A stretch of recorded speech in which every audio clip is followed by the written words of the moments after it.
So not too long ago, Father Casey from Breaking in the Habit made a video about why it was bad to nuke Japan and how the Catholic Church has always had that stance that it was wrong to nuke Japan.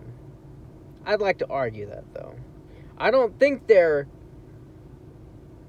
they put a lot of thought into it, but they thought as in a very human way of looking at how people die.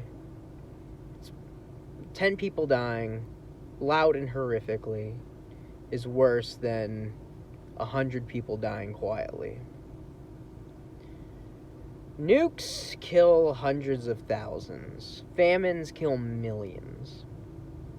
There wasn't going to be this big Lord of the Rings style invasion of the Japanese island of Honshu and all the other big islands.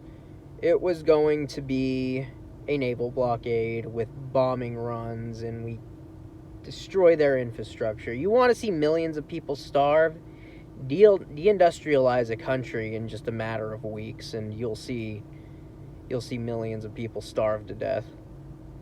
Happened in Germany during World War I, and it's probably going to happen in China in the next few years. So, with that being said, we don't nuke Japan. Naval blockade starts. Bombing roads and infrastructure, train tracks. They can't get out of their ports and go from one city to the next, because that's how you transport big quantities of food. Japan is built with lots of mountains. And on that mountain, on the coasts, you have these very sporadic openings of arable and habitable land. While your country is being blockaded, it's not going to be easy to travel around and whatnot. You're not going to get supplies in, and keep in mind, Japan has no natural resources. They can't get oil into the country. Trucks can't drive. Food can't get around. So that's how millions of people starve to death.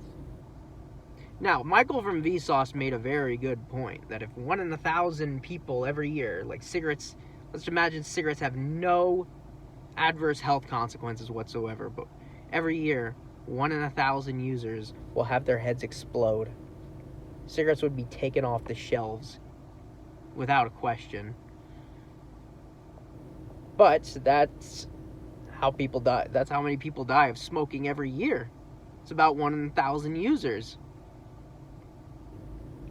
But it's a quiet death, so we don't pay much mind to it. And when deaths are quiet, nobody cares. They only care when they're loud. So I think the Catholic Church is a little misguided on how it's dealing with the nuking of Hiroshima and Nagasaki.